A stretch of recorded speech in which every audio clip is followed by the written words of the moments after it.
Maybe it's because I was a business undergrad before I became a teacher, or maybe it's because I have an Asian mom. But I've always felt the need to be teaching and learning about money and financial literacy with myself and with my students. Unfortunately, as important as financial education is, it loses in the struggle for time, resources, and support that teachers face. So in my case, I've kind of had to sneak it in there when I was an elementary teacher with my class's usual reward system. And this is your basic carrot and stick technology for children, where you can give them currency and they can buy something at my store, which sells stickers or little toys. But let me tell you of the fireworks that can come from such a simple idea.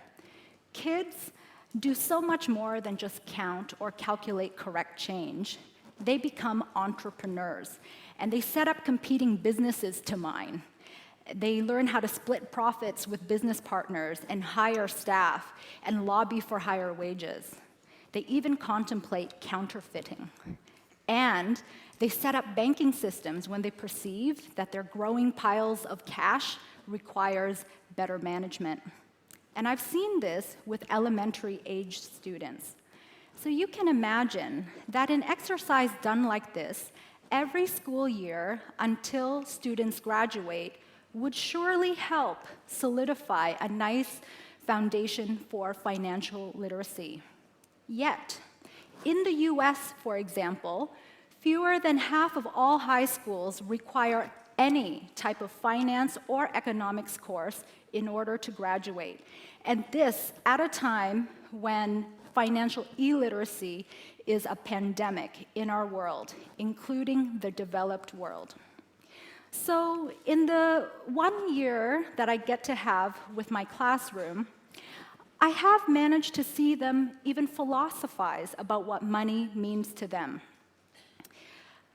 Like one student I had, Martin, who would accumulate this pile of cash, but he would never want to buy anything, right up till the end of the school year. And when I asked him why not, he said, well, he managed to enjoy himself anyway, and quite frankly, he was never really interested in my stickers, which was great, because here is a kid who has refused to let anyone, including me, monetize his enjoyment of learning.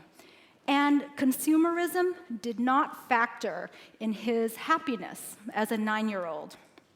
And I had something I could learn from retail therapy.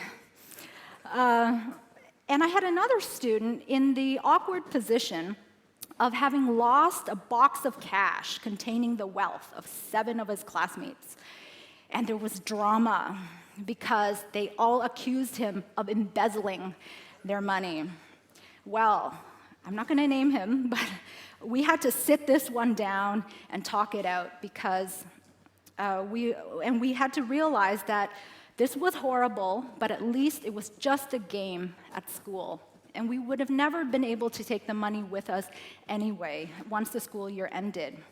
And I contrast this with my student, Stacia, who held on tight to a box of cash containing real money, quarters and dollars that we earned in a grade 6 garage sale to pay for our graduation trip.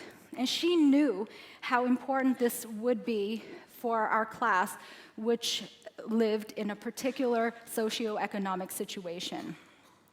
But my favorite story is of when I visited my student Trevor in the hospital. And I presented him this giant get well soon card signed by all his classmates. And they also sent along 2 sweaty, crinkly 50 bills as a gift.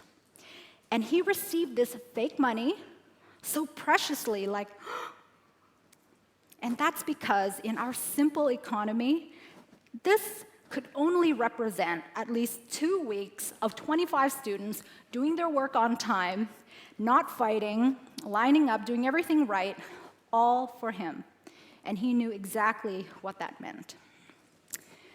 Financial illiteracy is like the wax in our wings. And the higher we fly with technology, innovation, and progress, the farther we're going to have to fall. We need to meet with classroom teachers because classrooms are the boardrooms deciding the future of our world. And we need to change this financial illiteracy situation around in one generation. Thank you.